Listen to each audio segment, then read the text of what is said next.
Halasuru rowdy ಬಿಕ್ಲು Shiva ಕೊಲೆ ಪ್ರಕರಣ. BJP ಶಾಸಕ ಬೈರತಿ ಬಸವರಾಜ್ಗೆ ಬಂಧನದ ಭೀತಿ ಕಾಡ್ತಾ ಇದೆ. ಸುಪ್ರೀಂ ಕೋರ್ಟ್ನಲ್ಲಿ ನಿರೀಕ್ಷಣಾ ಜಾಮೀನು ಕೋರಿ ಅರ್ಜಿ ಸಲ್ಲಿಕೆ ಮಾಡ್ತಾರಾ? ಹಲಸೂರು ರೌಡಿ ಬಿಕ್ಲು ಶಿವ ಕೊಲೆ ಪ್ರಕರಣ. ಬಿಜೆಪಿಯ ಶಾಸಕ ಬೈರತಿ ಬಸವರಾಜ್ಗೆ ಇದೀಗ ಬಂಧನದ ಭೀತಿ. ಹಾಗಿದ್ರೆ ಸುಪ್ರೀಂ ಕೋರ್ಟ್ನಲ್ಲಿ ನಿರೀಕ್ಷಣಾ ಜಾಮೀನು ಕೋರಿ ಅರ್ಜಿಯನ್ನ ಸಲ್ಲಿಕೆ ಮಾಡ್ತಾರಾ? ಹೈಕೋರ್ಟ್ನಲ್ಲಿ ಹಿನ್ನಡೆ ಆದ ಬೆನ್ನಲ್ಲೇ ವಕೀಲರ ಜೊತೆ ಚರ್ಚೆ. ಹಿರಿಯ ವಕೀಲರ ಮೂಲಕ ನಿರೀಕ್ಷಣಾ ಜಾಮೀನಿಗೆ ಅರ್ಜಿ ಸಲ್ಲಿಸ್ತಾರಂತೆ.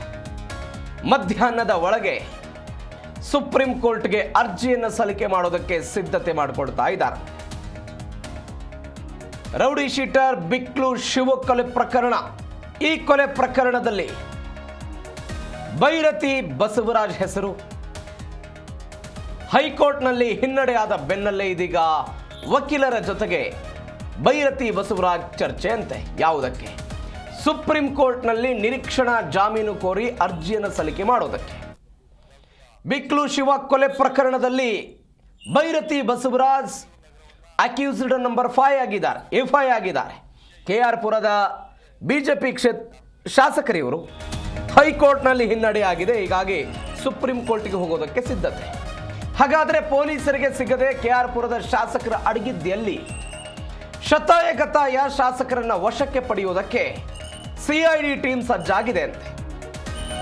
ಬೈರತಿ ಬಸವರಾಜ್ ಮೇಲೆ 15 ದಿನಗಳಿಂದ CID ತಂಡ ನಿಗಾ ಇಟ್ಟಿದೆ.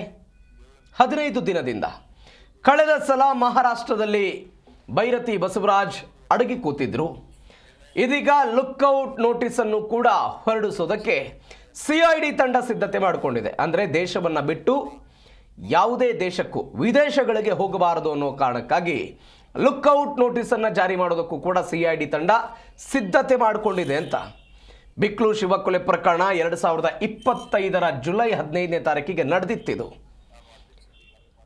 ಈ ಕೊಲೆ ಪ್ರಕರಣದಲ್ಲಿ ಅಕ್ಯೂಸ್ಡ್ ನಂಬರ್ 5 ಆಗಿ ಬೈರತಿ ಬಸವರಾಜ್ ಇದ್ದಾರೆ. ಹೀಗಾಗಿ ಅವರ ಹೆಸರು ಕೇಳಿ ಬಂದಿತ್ತು. ಅನೇಕ ಸಾಕ್ಷ್ಯಗಳನ್ನು ಕೂಡ ಕೊಡಲಾಗಿತ್ತು ಎನ್ನುವಂಥ ಡೀಟೇಲ್ಸ್ಗಳು ಸಿಗ್ತಾ ಇತ್ತು. ಅದಾದ ನಂತರ ಅವರಿಗೆ ಇದೀಗ ಕರ್ನಾಟಕ ಹೈಕೋರ್ಟ್ ಬೈರತಿ ಬಸವರಾಜ್ ಅವರ ನಿರೀಕ್ಷಣಾ ಜಾಮೀನು ಅರ್ಜಿಯನ್ನು ವಜಾಗೊಳಿಸಿದೆ. ಹೀಗಾಗಿ ಅವರಿಗೆ ಬಂಧನದ ಭೀತಿ ಎದುರಾಗಿದೆ. ಹೀಗಾಗಿ ಅವರು ಸುಪ್ರೀಂ ಕೋರ್ಟ್ಗೆ ಹೋಗಬಹುದು ಎನ್ನುವಂತಹ ನಿರೀಕ್ಷೆಗಳಿದೆ. ಈ ಸುಪ್ರೀಂ ಕೋರ್ಟ್ನಲ್ಲಿ ನಿರೀಕ್ಷಣಾ ಜಾಮೀನನ್ನು ಪಡೆದುಕೊಳ್ಳುವಂಥ ದೃಷ್ಟಿಯಿಂದ ವಕೀಲರ ಜೊತೆಗೆ ಚರ್ಚೆ ಮಾಡಿದ್ದಾರೆ ಅಂತ. ಈ ಪ್ರಕರಣದ ಬಗ್ಗೆ ಹೆಚ್ಚಿನ ಡೀಟೇಲ್ಸ್ ಕೊಡ್ತಾರೆ ನಮ್ಮ ಪ್ರತಿನಿಧಿ ವಿಶ್ವನಾಥ್. ನೇರ ಸಂಪರ್ಕಕ್ಕೆ ಸಿಗ್ತಿದ್ದಾರೆ. ವಿಶ್ವನಾಥ್, ಬಿಜೆಪಿಯ ಶಾಸಕ ಬೈರತಿ ಬಸವರಾಜ್ಗೆ ಬಂಧನದ ಭೀತಿಯಂತೆ ಹೈಕೋರ್ಟ್ನಲ್ಲಿ ನಿರೀಕ್ಷಣಾ ಜಾಮೀನು ಅರ್ಜಿ ಹಿನ್ನಡೆ ಆಗಿದೆ. ಅವರಿಗೆ ಸುಪ್ರೀಂ ಕೋರ್ಟ್ಗೆ ಹೋಗುವ ಸಾಧ್ಯತೆ ಇದೆಯಾ? ಏನಿದೆ ಈ ಪ್ರಕರಣದಲ್ಲಿ ಡೀಟೇಲ್ಸು?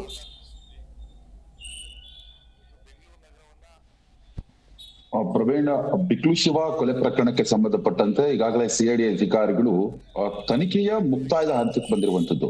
ಅದರಲ್ಲೂ ಕೂಡ ಪ್ರಮುಖವಾಗಿ ಶಾಸಕ ಅಂದ್ರೆ KR ಪುರಂ ಶಾಸಕ ಬೈರತಿ ಬಸವರಾಜ್ ಅವರನ್ನ ಈ ಪ್ರಕರಣದಲ್ಲಿ 5ನೇ ಆರೋಪಿಯನ್ನಾಗಿ ಮಾಡಲಾಗಿರುವಂತದ್ದು. ಈ ಹಿಂದೆ ಕೂಡ ನಿರೀಕ್ಷಣಾ ಜಾಮೀನನ್ನ ಅವರು ಪಡೆದುಕೊಂಡಿದ್ರು. ಅದಾದ ಮೇಲೆ 2 ಬಾರಿ ಈಗಾಗಲೇ ನಿರೀಕ್ಷಣಾ ಜಾಮೀನು ಅರ್ಜಿ ಏನಿದೆ ಅದನ್ನ ಕೋರ್ಟ್ ವಜಾ ಮಾಡಿರುವಂತದ್ದು. ನಿನ್ನೆ ಹೈಕೋರ್ಟ್ ಏಕಸದಸ್ಯ ಪೀಠದಲ್ಲಿ ಈ ಒಂದು ನಿರೀಕ್ಷಣಾ ಜಾಮೀನು ಅರ್ಜಿ ಅಂತ ಅದು ವಜಾ ಆಗಿರುವಂತದ್ದು. ಹೀಗಾಗಿ ಬೈರತಿ ಬಸವರಾಜ್ಗೆ ಸಾಕಷ್ಟು ಹಿನ್ನಡೆ ಕೂಡ ಈ ಪ್ರಕರಣದಲ್ಲಾಗಿದೆ. ಇನ್ನು ಬೆಳಗಾವಿ ಸೆಷನ್ ಅಲ್ಲಿ ಇದ್ದಂತಹ ಸಂದರ್ಭದಲ್ಲೂ ಕೂಡ ಬಂಧನದ ಭೀತಿಯನ್ನ ಅವ್ರು ಎದುರಿಸಿದ್ರು. ಆದ್ರೆ ನಿರೀಕ್ಷಣಾ ಜಾಮೀನು ಕೂಡ ಅವ್ರಿಗೆ ಸಿಕ್ಕಿತ್ತು ಆ ಸಂದರ್ಭದಲ್ಲಿ. ಇನ್ನು ಅಜ್ಞಾತ ಸ್ಥಳದಲ್ಲೇ ಕುಳಿತುಕೊಂಡು ಎಲ್ಲವನ್ನೂ ಕೂಡ ಆಪರೇಟ್ ಮಾಡುವಂತಹ ಕೆಲಸವನ್ನ ಮತ್ತು ವಕೀಲರ ಜೊತೆ ನೇರವಾಗಿ ಸಂಪರ್ಕವನ್ನ ಮಾಡಿ ಮುಂದಿನ ದಿನಮಾನಗಳಲ್ಲಿ ಯಾವ ರೀತಿಯಾಗಿ ನಿರೀಕ್ಷಣಾ ಜಾಮೀನನ್ನ ಪಡೆದುಕೊಳ್ಬೇಕು ಅನ್ನೋ ಒಂದು ಆಂಗಲ್ ನಲ್ಲೂ ಕೂಡ ಬೈರತಿ ಬಸವರಾಜ್ ಅವರು ಈಗ ಚರ್ಚೆಯನ್ನ ನಡೆಸಿರುವಂತದ್ದು. ಇಂದು ಅಥವಾ ನಾಳೆ ಸುಪ್ರೀಂ ಕೋರ್ಟ್ಗೆ ಮೊರೆ ಹೋಗುವಂತಹ ಸಾಧ್ಯತೆ ಕೂಡ ಇದೆ. ಅದಕ್ಕಿಂತ ಮೊದಲು ಇವತ್ತೇನೆ ದ್ವಿಸದಸ್ಯ ಪೀಠ ಏನಿದೆ ಹೈಕೋರ್ಟ್ ನಲ್ಲಿ ಅದಕ್ಕೂ ಅರ್ಜಿ ಸಲ್ಲಿಸಬಹುದಾದಂತಹ ಸಾಧ್ಯತೆಗಳು ಕೂಡ ಇರುವಂತದ್ದು. ಹೀಗಾಗಿ ಸುಪ್ರೀಂ ಕೋರ್ಟ್ಗೆ ಹೋಗ್ತಾರ ಅಥವಾ ಇಲ್ಲೇನೆ ಅರ್ಜಿ ಸಲ್ಲಿಸ್ತಾರ ಅನ್ನೋ ಒಂದು ಆಂಗಲ್ ನಲ್ಲೂ ಕೂಡ ಸಾಕಷ್ಟು ಚರ್ಚೆಗಳು ಕೂಡ ನಡೀತಾ ಇರುವಂತದ್ದು. ಆದ್ರೆ ಈಗಾಗಲೇ ಭೈರತಿ ಬಸವರಾಜ್ ವಿದೇಶಕ್ಕೆ ಪರಾರಿಯಾಗಿದ್ದಾರೆ ಅನ್ನೋ ಒಂದು ಮಾಹಿತಿ ಕೂಡ CID ಅಧಿಕಾರಿಗಳಿಗೆ ಇರುವಂತದ್ದು. ಹೀಗಾಗಿ ಲುಕ್ಔಟ್ ನೋಟಿಸ್ ಅನ್ನು ಕೂಡ ಇನ್ನು 2 ದಿನದಲ್ಲಿ ಜಾರಿ ಮಾಡುವಂತಹ ಸಾಧ್ಯತೆ ಕೂಡ ಇದೆ. ಮತ್ತು ಲುಕ್ಔಟ್ ನೋಟಿಸ್ ಕೊಟ್ಟಂತಹ ಸಂದರ್ಭದಲ್ಲಿ ಅವರು ಬಂಧನವಾಗುವಂತಹ ಚಾನ್ಸಸ್ ಬಹುತೇಕ ಹೆಚ್ಚಾಗಿರುತ್ತೆ. ಮತ್ತು ಏನಾದ್ರೂ ಕೂಡ ಸುಪ್ರೀಂ ಕೋರ್ಟ್ ನಲ್ಲಿ ಅವರಿಗೆ ನಿರೀಕ್ಷಣಾ ಜಾಮೀನು ಸಿಕ್ಕಂತಹ ಸಂದರ್ಭದಲ್ಲಿ ಬಂಧನದ ಭೀತಿಯಿಂದ ಮತ್ತು ಈ ಬಲವಂತದ ಕ್ರಮ ಏನಿದೆ ಅದನ್ನ ಮಾಡಬೇಡಿ ಅನ್ನೋ ಒಂದು ಆಂಗಲ್ ನಲ್ಲಿ ಕೋರ್ಟ್ ಏನಾದ್ರೂ ಆದೇಶವನ್ನು ಕೊಟ್ಟಂತಹ ಸಂದರ್ಭದಲ್ಲಿ ಅವರನ್ನ ಬಂಧನ ಮಾಡೋದಕ್ಕೆ ಸಿಐಡಿ ಅಧಿಕಾರಿಗಳಿಗೆ ಆಗೋದಿಲ್ಲ. ಆದ್ರೆ ಕೊಲೆ ಪ್ರಕರಣದ ಈಗಾಗಲೇ ಹಲವಾರು ಮಂದಿಯನ್ನ ಈ ಒಂದು ಪ್ರಕರಣದಲ್ಲಿ ಏನ್ ಸಿಐಡಿ ಅಧಿಕಾರಿಗಳು ಬಂಧನ ಮಾಡಿದ್ದಾರೆ, ಅದರಲ್ಲೂ ಕೂಡ ಜಗದೀಶ್ ಅಂತ ಏನಿದ್ದಾನೆ ಆತ ಭೈರತಿ ಬಸವರಾಜ್ ಅವರಿಗೆ ತುಂಬಾ ಆಪ್ತನಾಗಿರ್ತಾನೆ ಮತ್ತು ಈ ಒಂದು ಕೊಲೆ ಕಾನ್ಸ್ಪಿರಸಿಯಲ್ಲಿ ಭೈರತಿ ಬಸವರಾಜ್ ಕೂಡ ಇದ್ದಾರೆ ಅನ್ನೋ ಒಂದು ಆಂಗಲ್ ನಲ್ಲಿ ಗಂಭೀರ ಆರೋಪಗಳು ಕೂಡ ಅವ್ರ ಮೇಲೆ ಇರುವಂತದ್ದು. ಹೀಗಾಗಿನೇ ಎಲ್ಲಿ ಅರೆಸ್ಟ್ ಆಗ್ತೀನೋ ಅನ್ನೋ ಒಂದು ಭಯದಲ್ಲಿಯೇ ಭೈರತಿ ಬಸವರಾಜ್ ಓಡಾಡ್ತಾ ಇರುವಂತದ್ದು. ಭಾರತೀನಗರ ಪೊಲೀಸ್ ಠಾಣೆಗೂ ಕೂಡ ವಿಚಾರಣೆಗೆ ಹಾಜರಾಗಿದ್ದು. ಆ ಸಂದರ್ಭದಲ್ಲಿ ಅವರು ಮಾಧ್ಯಮಗಳ ಮುಂದೆ ಮಾತನಾಡಿದ್ರು, ನನಗೂ ಅದಕ್ಕೆ ಸಂಬಂಧ ಇಲ್ಲ ಅಂತ. ಆದ್ರೆ ಬಿಕ್ಲು ಶಿವ ಕೊಲೆ ಪ್ರಕರಣದಲ್ಲಿ ಬಿಕ್ಲು ಶಿವ ತಾಯಿನೇ ಒಂದು ಕಂಪ್ಲೇಂಟ್ ಅನ್ನ ಕೊಟ್ಟಿರ್ತಾರೆ. ಹೀಗಾಗಿ ಪ್ರಕರಣದಲ್ಲಿ ಎಫ್ಐ ಆರೋಪಿಯನ್ನಾಗಿ ಭೈರತಿ ಬಸವರಾಜ್ ಅವರನ್ನ ಮಾಡಲಾಗಿರುವಂತದ್ದು. ಏನು ನಿನ್ನೆ ಅರ್ಜಿ ವಜಾ ಆಗಿದೆ, ಆ ಒಂದು ಅರ್ಜಿ ವಜಾ ಹಿನ್ನೆಲೆಯಲ್ಲಿ ಸಾಕಷ್ಟು ಬಂಧನದ ಭೀತಿಯನ್ನ ಈಗ ಭೈರತಿ ಬಸವರಾಜ್ ಎದುರಿಸ್ತಾ ಇರುವಂತದ್ದು.